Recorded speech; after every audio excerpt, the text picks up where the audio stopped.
عليكم ورحمة الله تعالى وبركاته. دائما وفي علاقة مع الموضوع ديال هذاك الشيء اللي وقع بين تشواميني وفالفيردي. اخر الاخبار كتقول بان ريال مدريد فتح تحقيق في الموضوع باش يشوفوا الحيثيات شنو وقع بين اللاعبين. اخر الاخبار حسب جريدة ماركا يعني كان تشواميني وصلت الصباح بغى يسلم على فالفيردي ما بغاش يسلم عليه، ومن تما بدات بيناتهم هذيك المشاحنات الا وصلت انهم يعني دابزوا بيناتهم. تشواميني ضربوه جرحوه صيفطوا راه كما قلت لكم في الفيديو السابق، يعني خيطوا ليه.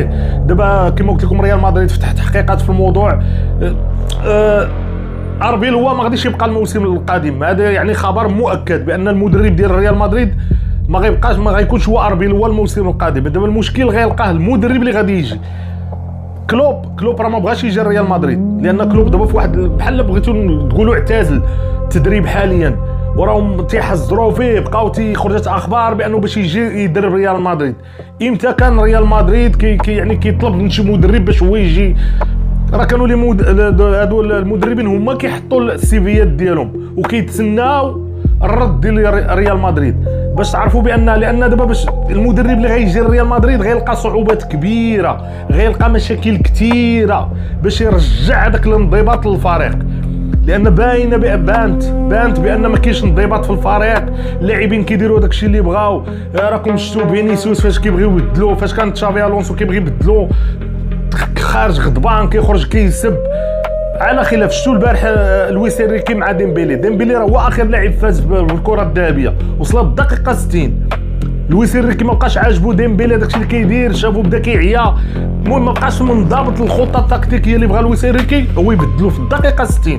راه باش تبدل النجم ديالك في الدقيقه 60 قليل في الكطره هذه. في ريال مدريد ما تقدرش دير هذاك الشيء، راه ما تقدرش تبدل مبابي، ما تقدرش تبدل فينيسيوس. راكم شفتوا تغييرات باينه دائما. خرج ابراهيم، يعني اللاعبين اللي هما كيعتبروهم من الدرجه الثانيه، اما دوك النجوم ديالهم مبابي فينيسيوس ما تقدرش تقيسهم. ويعني ملي كيكون فريق بحال هكا كيكون فيه لاعبين اللي كيحسوا بروسهم انهم هما اكبر من الفريق، صعيب لا خيستيون ديالهم صعيبه بزاف. يعني خص يجي شي مدرب اللي تكون عنده شخصيه قويه وتعطاه صلاحيات كبيره، لان هادشي صراحه كيضر بالصوره ديال ريال مدريد كفريق كبير، يعني من الفرق الكبيره في اسبانيا وعلى الصعيد العالمي. ننتظروا نشوفوا فين غيوصل هادشي. اكيد انه فالفيردي هو العميد ديال الفريق. انا غالبا كنشوف راكم عارفين غادي تمشي الدق غيمشي جهه تشواميني. يعني مدريد خصو تغييرات كبيره حتى من ناحيه اللاعبين. خص يجيو لاعبين اخرين يجيو